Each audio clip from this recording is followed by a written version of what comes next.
Not enough. Through the course of the game, we had a couple situations that occurred that it was communication in which it wasn't, where the play was resulting in a hit or a sack, but it was one of those things. Watching the film on Sunday, I said, or Monday with them actually, was that, hey, look, we have got to communicate. If there's a time where we assume, look what can happen on a given play. So that's always got to be of the utmost, being completely dialed in every single play and communicating every single play. So that was one area that we definitely need to make strides in this week. Home, away, it doesn't matter. It's got to be of working to continue to be one.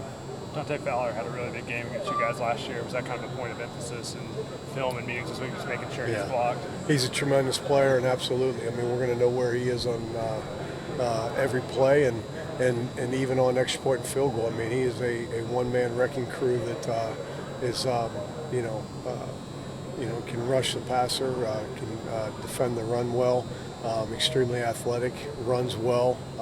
So, yeah, I mean, it's similar to I like to say in terms of Clowney, it is. I mean, I want to know where he's at on the field, and that's the thing about their defensive structure. That's they do a great job. Is they can put him just about everywhere. So, we got to account for him. We got to know where he's at, and we will. I know Jacob's not in play for this week, but is there any precedent for an offensive lineman playing really well on a torn ACL? Have you ever seen that in your career?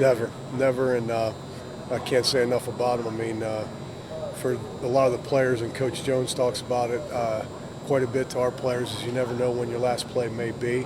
And this is a guy that's just he will not accept the fact that he's told he's may not be able to play again, and he's just working as hard as possible, and mentally is he's something else. And the players on the team and his peers, the way they're looking at him right now, it's just shaking their head. I mean, he's just and that's why this right now time for us as a program and for personally as a position, I think is just exactly what the kids are about. They want to do well.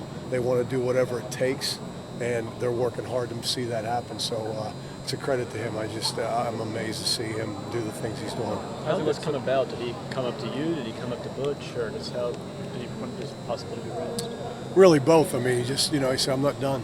As long as I'm okay to, participate, I want to give it a go. And, of course, Coach Jones and myself, it's one in which, hey,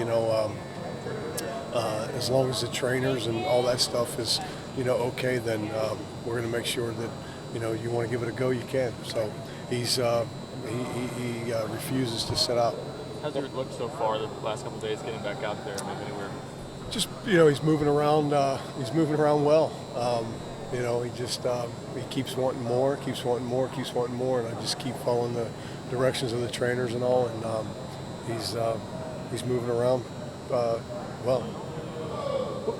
What do you think of your run game the last 2 weeks? Now that you've got some continuity, you got 100-yard rusher at Oklahoma, nearly 100-yard rusher at Georgia. Where do you see your push? Do you see development there? Do you like what you see? I don't necessarily get caught up too much in numbers, but at the same time, from our position, the winning's first and foremost, and then obviously you want to keep your quarterback clean, and you want it back, and you want the rushing yardage for a pride of the unit of who you are and so forth to be one in which you look at and say, hey, we're making strides. So I think we're taking some steps in the right direction. We still are working hard at the landmarks of where we need to be on the defenders, the tracks of the back, and I got to hand it to Coach Z and a lot that people don't realize that goes into the quarterback as far as the right run into the right look and those type of things. So all in all, I think it's all really a step in the right direction week after week, and that's what I told our guys from Arkansas State to Oklahoma to Georgia. There's some progress being made, because sometimes with a loss there's a lot of stuff that comes down as it's sometimes looked at as negative. I said, guys, let's talk about some positives, all right? There's some things that we're improving in some areas in the run game. Let's look at those things and addressing those and what needs to be better for us. And I think the other thing besides the consistency with the 5 is a guy like Jalen Hurd is getting some more carries. He's starting to see the reads more. He's starting to see the reads more. He's starting to see him in practice more. So you really just start focusing in on really not kind of just grasping at this run, that run. You're really kind of focusing on certain runs versus certain looks and getting the consistency of those things where it's just it becomes routine. Shortstop throw to first, you want to make it over and over and over again.